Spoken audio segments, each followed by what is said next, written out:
Does anyone remember the Disney movie Don't Look Under the Bed? I remember it scaring the shit out of me as a kid. I guess they stopped broadcasting the movie on Disney in 2006 because parents complained about it being too scary for children. It's probably the only Disney movie I remember really creeping me out, aside from a couple scenes from Halloween Town. What Disney movie or movie made for kids scared you as a child?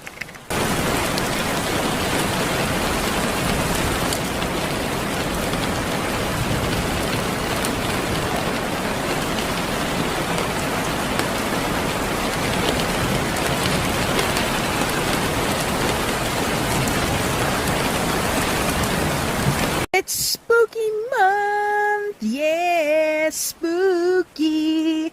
And this is like kinda the first time I'm properly making Halloween themed videos. I've attempted to do it 2 times before in the past, but let's be honest, those videos were awful. It's awful. It's all fucking awful! It's all of it, and every single one of them sucks!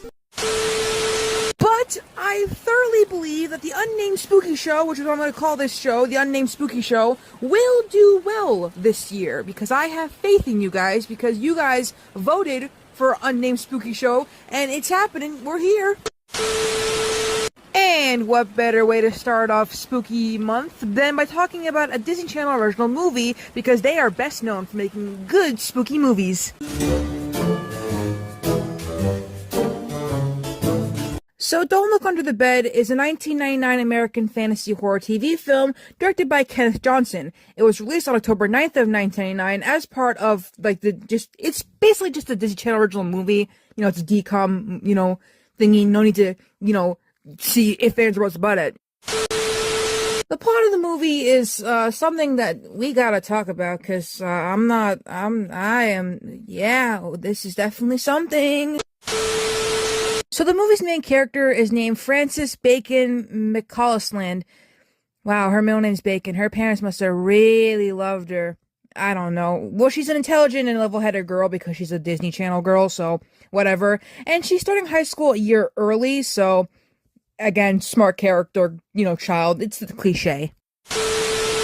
Strange things have been going on in her town of Middleburg. Dogs appearing on people's roofs, alarm clocks going off for hours early, eggs all over a teacher's car, gelatin in the school swimming pool, and the letter B spray painted all over town. The B's also appear on the school's lockers, except for Frances's, which has a B on the inside. These pranks seem to point to her for some reason, even though she doesn't understand what's happening at all or why it's happening. There's another character called Larry Houdini, which I also feel bad for him, but also, is he related to Houdini? I don't know. Anyways, he's an older boy and offers to help Frances, telling her that he has an imaginary friend, or he is an imaginary friend, which is proven true as children are the only other people who can see him.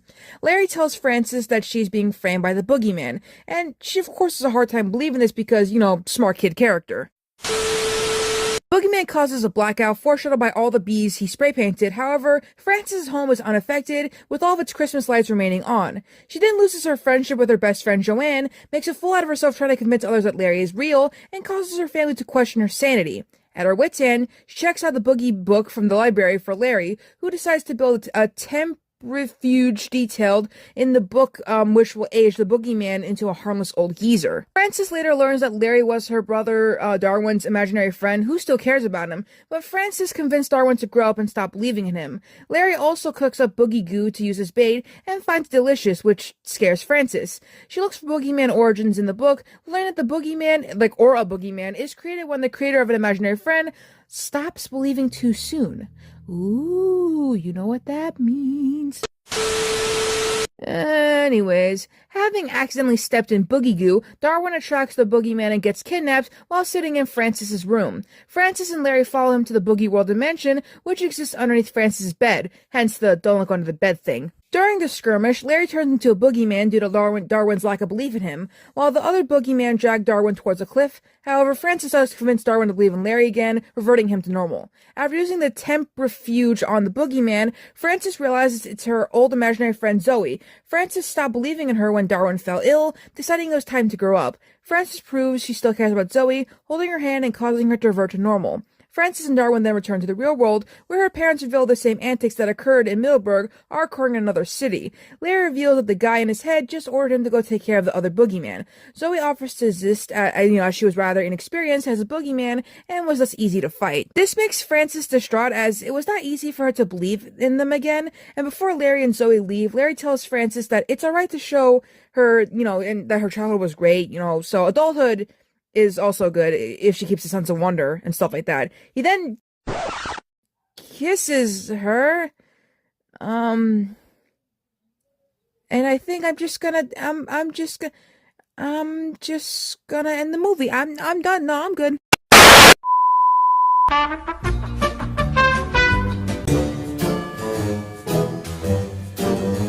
So, filming for the movie took place in Utah, of course, in 1999, and the Boogeyman's world consisted of a set that was custom built in Salt Lake City, and scenes that were set at the school were shot in Ogden High School in Ogden, Utah.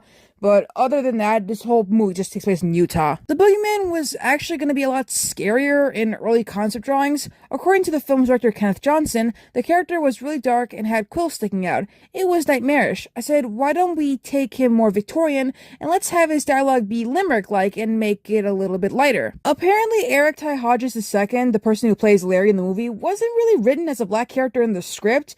According to Kenneth Johnson, Disney was concerned about having a black boy kiss a white girl at the film's ending, stating, "They asked me to do it a couple different ways, including not really at all. I fought for it. Disney ultimately allowed the kiss scene to stay in the film, and Johnson said the scene is exactly the way I had always intended to do it. In the film's original ending, the ending involved Frances and Larry using the Tetra fuse to get rid of the boogeyman, but Johnson stated that the ending was changed so Frances would defeat the boogeyman herself." Damn, Disney, I didn't realize you were that racist, my god. So, I already mentioned when the movie was released, so we don't have to get into all of that, but it was the second DCOM to, receive a TV PG rating due to its scary scenes, and according to Kenneth Johnson, there were a number of meetings where we talk about the tone and what Disney wanted to be. Scary, but not too scary. That's the bar we kept trying to find. Everybody thought we had hit it until they started getting derogatory mail after it aired.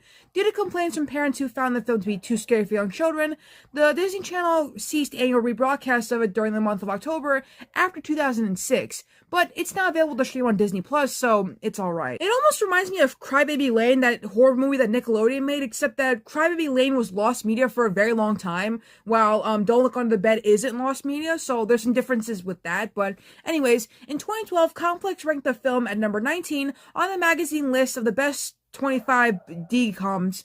And then in May of 2016, Aubrey Page of Collider ranked each DCOM released up to that point, placing Don't Look Under the Bed at number 20, and wrote that the film remains in the best of the DCOM history books for one reason: it's scary as hell. That month, Entertainment Weekly ranked the film at number 27 on a list of 30 best DCOMs.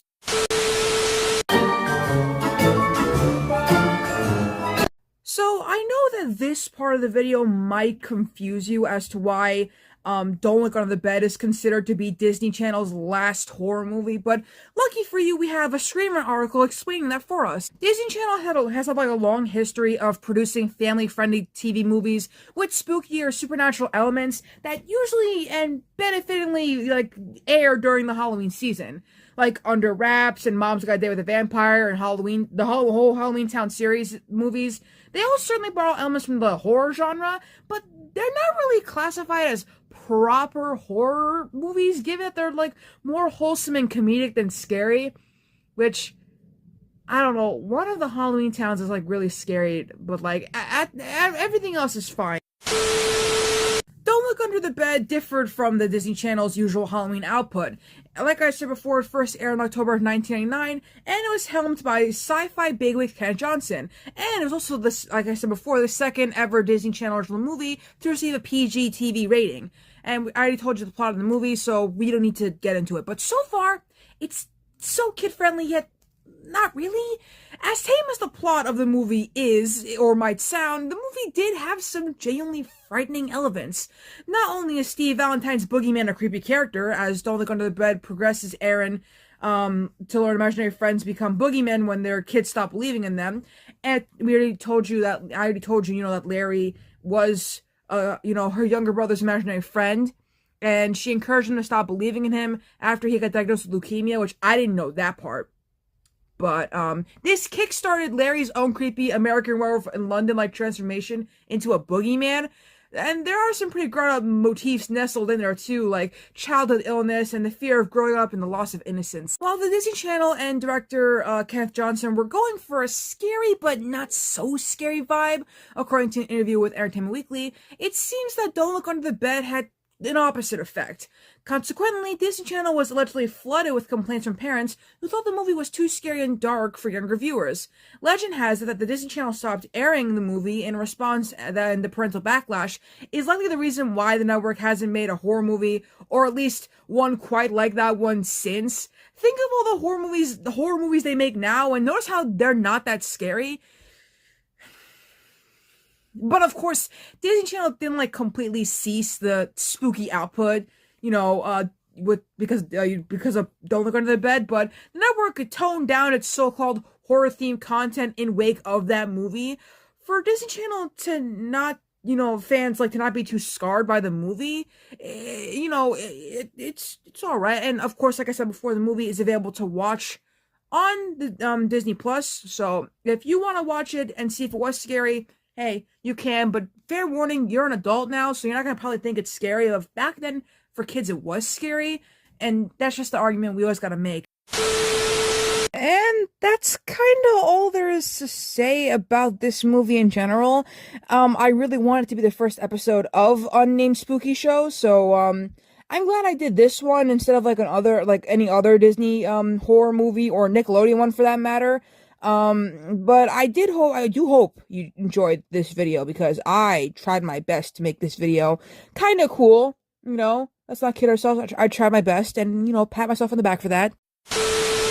But I sincerely hope that you guys enjoyed the video, and the next video is actually still Disney related, because the next movie we're talking about is called The Watcher in the Woods. The one from 1980. I should clarify that. The one from 1980, not whatever version there is that you're thinking of. I am more or less talking about the 1980 version.